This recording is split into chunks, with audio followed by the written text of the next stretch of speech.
Because if you are in your 30s, 40s and beyond, and especially if you have a family, there is no way you can live on energy and thrive and be really happy in life if you don't have that one thing. Hi, Maryam here, sharing about how to live a more nourishing, energizing and prosperous life. In this video today, I am giving you some news about the land that I have, and I've shared in a previous video what I am doing with my land, and then I got some feedback asking how is it going, what are you doing, etc. I do share more on TikTok, especially with my toddler, my daughter, and I don't really share so much on YouTube because it takes a much longer time for me to make videos on YouTube. Whether on TikTok, it's like very easy, and I just find it easier to share on a day-to-day basis, pretty much, or on a weekly basis. So follow me there if you want to know more of my life and what I'm up to. Other than that, today I am sharing about this one thing that really made a difference in my life. If I compare before and after, so if I compare my 20s and now my 30s, the whole difference is I would say in my 20s. So here is a bit of the background if you haven't followed through the whole story in the previous videos. But in my 20s, I was, even before my 20s, in my teens, I was traveling a lot and focusing on myself as personal growth in terms of spirituality. I started meditation in my early 20s, even in my teens already. And so meditating, took meditation to a high level where you meditate during the day, you meditate at night, you replace sleep with meditation, and you go on retreats for a long period of time. Along with meditation, I was adding fasting. I started fasting really early as well in my teens, and then in my 20s I took fasting to a whole other level of prolonged fasting where I would couple meditation for extended period of time and fasting for extended periods of time. And along with this, I was working on my financial freedom, so freedom in general.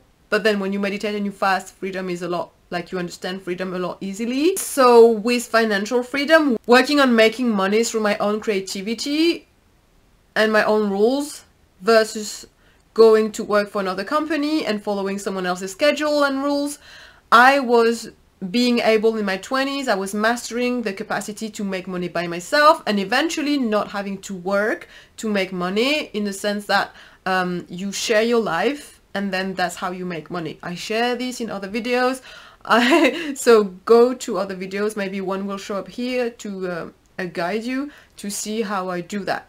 And so in my 20s, basically, I felt like I mastered, or I got the answer that I wanted when it comes to meditation, fasting, financial freedom, therefore freedom. So I was traveling, and that's how I was living. So I was living anywhere I wanted, mostly by the seaside, in any countries I wanted, because I could, make money from anywhere, and I had plenty and enough for me to live off, because my needs were also like lowered. I didn't have many needs because meditation was my nourishment, basically.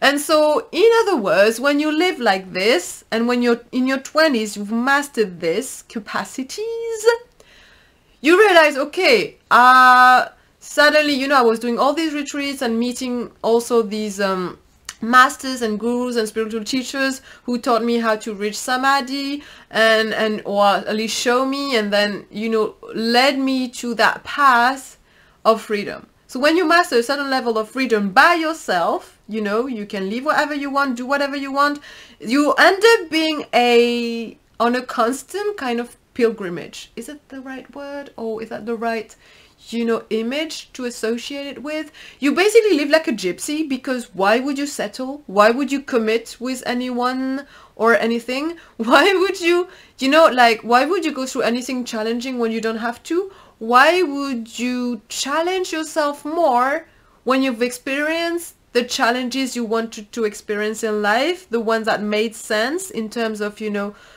awakening, enlightenment, freedom? Why would you go for more? What more is there by yourself? That's it. So traveling is what there is. So most people on their own on this path, reaching that type of freedom I'm telling you about, they end up being travelers with a backpack, going here and there, walking like on a pilgrimage forever. And that's it. And that's really great, But when you accomplish this in your 20s, then you kind of question, like, life becomes boring. Boring in the sense that you've reached a level and then there's no more, because on your own, that's all. To make the level go higher, what you need to do on that path, especially if you're young, so young in the sense that in your 20s and you still have so much to explore and so much energy, what you're gonna have to go is sacrifice yourself to some extent to go to a higher level, and to sacrifice yourself in a way that leads you to a higher level of freedom, of, you know, awakening, of growth. It's gonna have to include this thing that a lot of people will tell you to avoid on this path, because they talk to people who are a lot older than in their 20s. Therefore, it wouldn't match people in their 20s. If you are in your 20s, even 30s, or whichever age you feel like you're still young and full of energy and capacities, and you haven't created anything else but being by yourself only, then you need to include this one thing: others, people, commitment to people. And one way to do that, that is going to be the deepest, is creating a family, or having a child, or adopting a child, whatever, you know, you choose. But having a child is definitely going to push you to having someone responsible for, where suddenly you have to make more money, because that other being will want, you know, things, will need stuff that you don't, and will want to explore and experience life to the deepest possible in terms of achievement, material stuff, and experiences, and you know, great stuff, entertainment, all these things. And that's normal, natural. And you've got that as well if you think as a human being, so they should too, or to, you know, some extent. You have someone who actually wants some kind of stability to grow. You know, they need to sleep somewhere, they need comfort, they need they need to also connect with people, they need some kind of safety, they need a roof above their head, because they don't really understand yet, you know, the whole traveling, no sleep, no, they don't live like that yet. So you have someone you need to care for that is so like fragile, depending on you, even for their life, and all their wants and needs relies on you when they're children. So suddenly the whole game of I do what I want on my own, I challenge myself if I want, I rest whenever I want, I go whenever I want, wherever I want, this does not longer exist. And you have someone else who have different needs and wants than you, and you have their whole responsibility in your hands. And suddenly it makes everything more challenging, and it makes you grow so much more. And I can say today, if I compare myself to me, you know, being that spiritual human being that, you know, that was really great for having all those spiritual experiences and traveling and living in freedom, and me now living in a different kind of freedom where I can share that level of freedom with my daughter, but I have also I had to take care of her, made me such a more awakened, powerful human being that I never thought I could ever be on that path. And that is great about that path.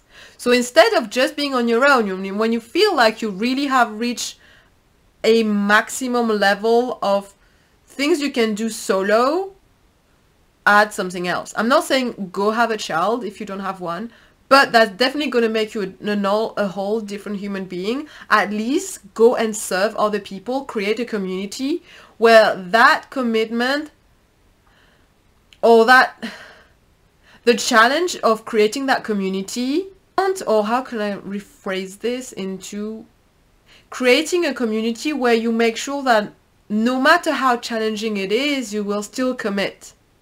Which is really hard, because when you're on your own, again, why would you commit to anything when you don't have to? Whereas when you have a child or children or family, suddenly you have no choice but to commit. I mean, in theory, I guess you could kind of throw your child away or give it for adoption, but like, who would do that? I mean, in the sense that it's really, really questioning your health if you do that. But apart from that type of exception, you will commit to your child, because you created it. It's your own creation, right? Right. So the reason I say all this as an introduction is to carry on saying that once you have achieved living on energy, living in freedom by yourself, you want to go to a higher level, include someone else. somehow that you have no choice but to commit to. Otherwise, you know, you just go and you end up being by yourself again. So once you do that, you go to the next level of adding another human being you have the responsibility for. So like a child or an old person, or I guess that's the main examples. Then you work on living on energy with that person. It is a lot more challenging, and other tools are going to help you on that path, because now you have another person to take care of, so you are settled in one place. You can travel, obviously. Some people choose to have a caravan and do all these things, but then you kind of, unless you already are in freedom and you have enough money to provide for the child, yourself, ongoing without having to work, and you can have enough stability at the same time so your child can socialize, go to any type of appointments like dentist, wellness, well-being activities, which is not possible when you travel all the time. So coming back to settlement, once you are settled with your other human being, then you want to create things that are going to connect you more. And do that one thing, allow you to carry on living on energy, but with other tools that you may not have had in the past when you were solo. And today, in today's video, I'm sharing one of those tools that I shared also in previous videos. One of these tools is going to be something very, very grounded and very, very connected. Having some land. Land is something very important for children, I believe, because that's how they're going to learn how to connect with, you know, plants, animals, the soil, the ground, also the weather. You know, how does your land behave or looks like under different weather circumstances. That's how your child is going to learn, basically, something very that will lead them to be very connected to the world around them, to themselves, to nature and the environment, to the cycles of life, and at the same time very grounded. Because to work on a land, you gotta be freaking grounded and connected. You gotta be really both. Like, you have to be able to organize, plan, fix things when they don't work, figure out solutions, kind of plan for in the future, for the next season. You have to do all these things. So use your mind, and at the same time use your heart to connect when you see like a being suffering on your land, whether it's plants or animals, and you have to really connect and not think, but surrender and allow life to give you the answers to how am I going to deal with this situation. And I realize now I'm questioning, how was I able to live on energy before without having a land? And the reason is, when I was a child, I had land. And that's why when I was a child, I was already so connected and so happy. And like, life had so much meaning for me up to the age of, when did we move? I think 14, when we actually moved out to the city and there was no more land. So that time, I remember as a kid, was like a downfall. And it was a situation where, and it was important for me to experience that, but it was a situation where I felt depressed for the first time, no meaning in life, going for outer sources of joy, whereas instead of inner sources of joy. And I had to experience things that I never did before, like stealing, you know, listening to other people, doing things that were not really nice, that, you know, it's okay to go through as a child, as you grow up, as a teen. But then you realize the disconnection that happens when you lose your land, especially when you had land all the time as a child. So this is very important. If you have children, please give them some land and show them how to make good use of land, because that's going to be their foundation throughout life. Regarde, on fait le faire. On fait Life. Là, on fait dessiner. Oui. Wow. And now that I have some land again and I settle, so land equals settlement, less traveling, and creating travels and magi where you are, right? Creating this where you are. Especially if you have already the capacity to do that when you travel, you can always go back to traveling. It's fine. It's only a season. But anyways, when you create that, you know, life with your land, with the place you choose, this environment for your child, those connections. So the land you create is not just for yourself. It's actually not even for yourself, because would I have a piece of land if it was only me? And no child and no people around? Of course not. I would be traveling, chilling, gypsy life. I wouldn't even have a piece of land at all. But if you choose to go to the next level, have some land, have someone else you care for, and realize what it takes in terms of energy and commitment to do that. In terms of energy, having some land is so helpful, because here you are, you have this piece of virgin soil, and you are the one working with nature, connecting with nature to decide what you're going to put there and how you're going to build it in resonance with nature. As you do that along with other people, for other people, so I do that for my daughter and her friends, and it's beautiful to see them coming and playing here and spending hours there, forgetting about time and commitments and all these things. It's just amazing.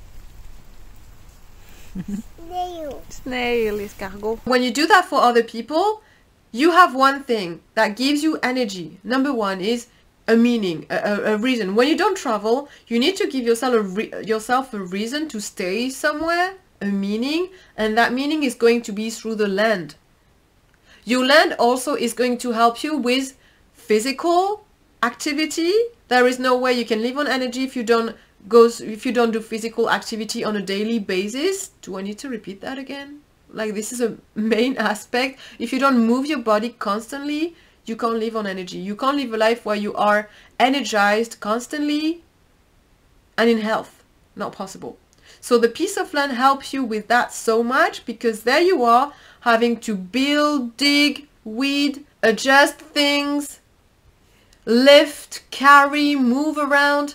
And that is really great, because you don't even need to work out, you don't even need to go to the gym, you don't even need to tell yourself, now I'm going to walk, now I'm going to run, now I'm going to do weightlifting, now I'm going to skip on the rope. You don't need to tell yourself this, because your land gives you the opportunity to have a full body workout and beyond on a daily basis, if you are there on a daily basis.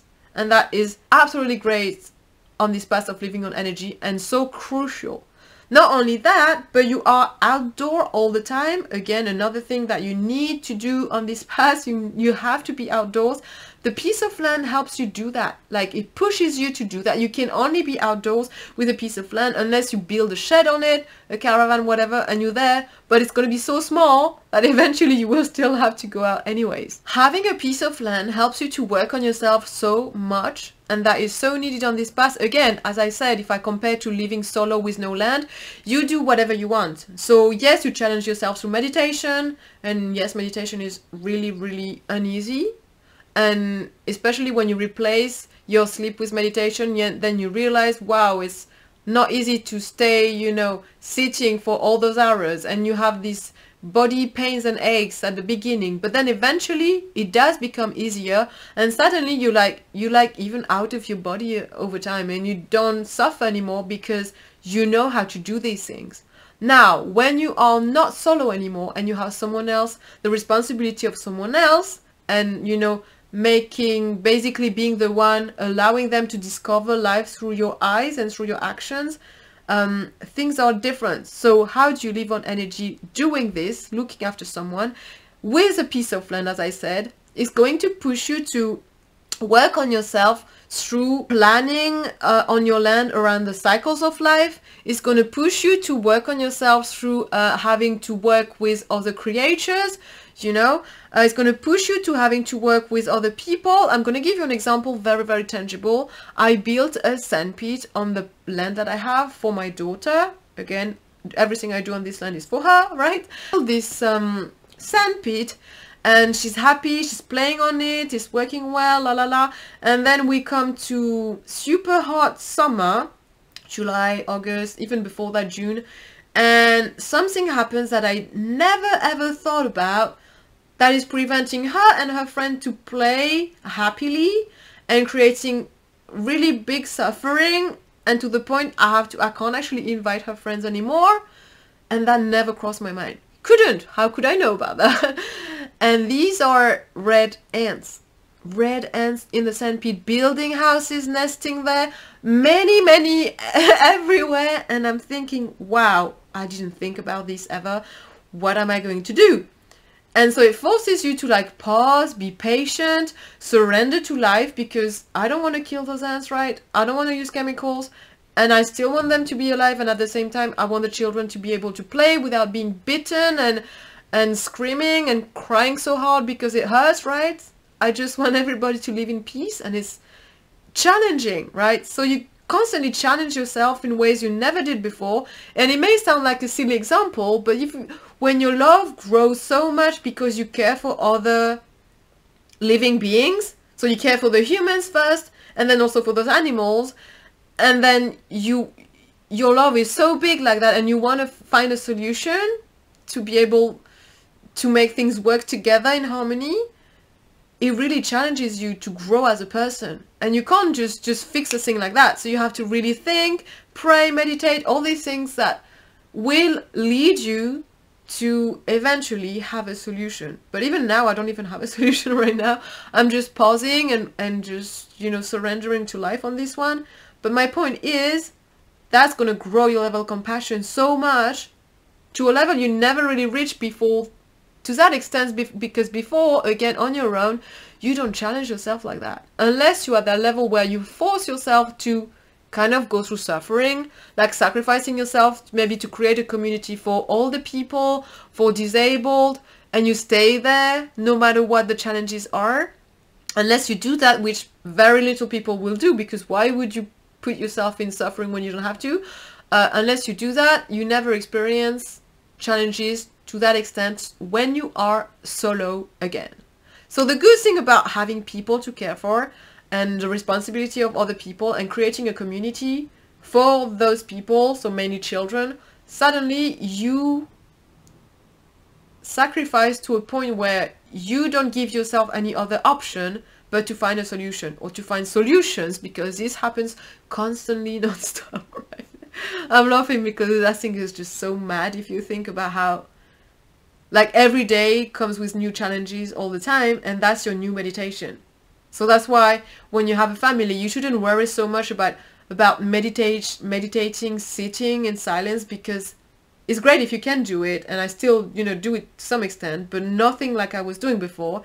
But your meditation is going to be those challenges that you solve with life, connected with nature and with your mind, both your heart and your mind. You gotta use both. It forces you to be patient, to work through your frustration, to figure out solutions together with life and yourself, because if you don't know, you know, the whole life of red ants and how to do, you don't know. So you have to surrender to not knowing and allowing life to give you the knowledge through somehow, you know, through patience. And you constantly have unexpected events on that land, you know. Suddenly the wind blows and trees fall down. You gotta find a solution, and you gotta work with the unexpected event of nature breaking down on your land. You have to work with suddenly plants growing and plants not growing, rotten plants. You have to deal with the rain maybe going a certain way, so it gets everything wet on a direction and damp, and it doesn't work properly on the land. It's not allowing the cycle of life to carry on in its best way. So you just constantly have unexpected events you have to deal with. And you wouldn't really have that again when you are solo with no piece of land, because all this you can just fly away, walk away, go away, meditate, and everything is fine again. Also, you know, I'm kind of summarizing. Of course there are challenges, but yes, having a piece of land that you care for, work with, is definitely going to push your level of living on energy to a whole other extent you never experienced before, ever. And you find yourself planning, something you don't have to do when you live on your own. You live in the moment, you don't plan anything, you don't organize, you don't live on a schedule, you're fine. And when you have a piece of land, yes, you plan things, because you plan the winter coming, the animals like birds and other kind of squirrels that will have less food available, because now you've got to think we are in a civilized, you know, world where animals live the consequences of our actions. And so because everything is so built and so civilized, then they have less food sometimes, depending on where your location is. So the birds and the squirrels, these animals will be looking for some food. So you think about a way, how am I going to make food available for them? You think about also the winter, making everything a lot colder. You plan things for the next season to come ahead. And same, especially if you have a child, then you plan for them as well. Just everything suddenly is a lot more, everything is a lot more connected with the seasons and the cycles of life. So you are ending up being a more connected human being, although you may meditate less, like sitting in silence, but inside, due to how you live, connected with the cycles of life, on your piece of land, connecting with nature, you are meditating and connected through different tools and activities. Yeah. So anyway, in the end, not only mentioning that all the beings that you help through this co-creation, humans, non-humans, but then all the humans coming to your piece of land and doing things together and rejoicing, this gives you a lot of happiness, and it is nourishing. And being on that land with those people or without, you won't even think about time. You won't even think about time. You just carry on working, carry on doing things on the land, and that's how you live on energy more and more, to another level, with family, with other people. Suddenly you're not trying to escape civilization. You are part of civilization in a way that is nourishing, prosperous. All this food that grows on your land, you can give it. And you know, this is so nice to say that everybody around is doing that. And you just help building a cycle of abundance and creation, co-creating with the universe and with people. And that's what I found absolutely amazing. So it's going to help you fasting. Let me just conclude with this before I do the full conclusion. It's going to help you, again, with your physical activity, your mental health, fasting, because when you work on your land, you don't know what time it is, you don't feel hungry. It's really good. If you want to do that and push fasting to a whole other level, it's going to help you connecting with the cosmos, as I explained, and it's going to help you basically be happier on this path. Because if you are on your own, eventually, not having any things like that, not having a piece of land and no reason to have one, eventually your happiness is going to go a bit like down, because there's no more extra level on your own. You gotta add people, you gotta add responsibility and commitment. Those things that we don't need to have when we are solo at all. Right. And so my full conclusion to this would be, I'm not again saying have a child if you don't have one, but if you are someone who didn't create life through having a child, then that part of your awakening and growth is missing, because you won't be the same human without that. You won't know sacrifice to that extent where, you know, you give your body to creating life. You give up on sleep, well-being, meditation, self-care, all these things for an extended period of time to care for someone else. You will never ever know that unless you put yourself in this situation. And so if you have the possibility, I believe, and I'm going to say a message that is completely different from most gurus and spiritual masters out there, but having a child or more, but at least a child, I don't have more than one, so I can only speak for myself, on this path of living on energy, at some point in the right stage of life, right? So I would say there is right stage, it depends on you, but if you can create freedom for yourself before having a family, before having a child, it's really great. Like, I'm so glad I did that, because then you won't have to work and be in the rat race when you have a child, which then is going to be really challenging. So if you know how to have freedom, then you can live in abundance without having to work, and you can share that with a child. So it's really great, and that takes time. So your 30s is basically going to be the earliest you can have a child if you want to live in freedom first and experience traveling and meditation to that level and fasting before you have a child. But if you are able to have a child on this path at the right time, it's going to help you to really, really grow as a person, grow spiritually, and get to another level when it comes to living on energy that you never ever reached. Because as I said, you're going to work a lot more with nature and the cycles of life and human beings and creatures to a level you never had to do before. And then when you work on this, you became so freaking powerful as a human, because you have your base, your freedom base, your spiritual base, and now you're adding your connected base at a whole other level. You're going to be freaking powerful. Like, nothing can stop you. And when your child does become more responsible and independent, and you can kind of be alone again, you're going to have all the tools needed Well, I say that now, maybe then when I'm in my 50s or 60s I would say something else, but from who I am now, I can say with the tools I already have, added to the ones I had before solo, once you are solo again after having had a family, then you realize you're so freaking powerful that nothing can stop you. You can mix the knowledge and the experience you got from being solo with the knowledge and experience you got from being surrounded by people, you know, hardship, chaos, all this stuff, and challenges and commitment. You can mix those two and just be that powerful being who can just live life exactly how they want it. Exactly.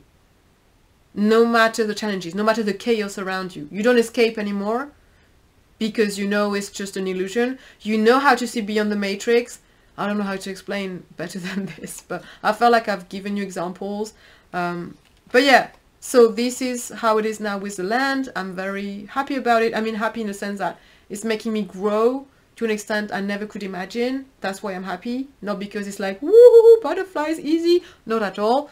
And yeah, I just wanted to give you updates. So in the next video, I will share with you another tool that helped me really push forward the fasting experience and the freedom experience, but specifically the fasting one, while being a mother, so while having a family. That could really help you too, whether you have a family or not, by the way. And it's really funny because it has nothing to do with what I've just shared in this video, having a piece of land and doing the things that you may do with, you know, connecting with people and nature. It has nothing to do with that. It has to do with your own body and the teeth. So I'll be sharing this in the next video, hopefully. I hope you are doing really well. If you have any questions, please comment underneath or send me an email, and I'll catch you up in the next video. Bye now.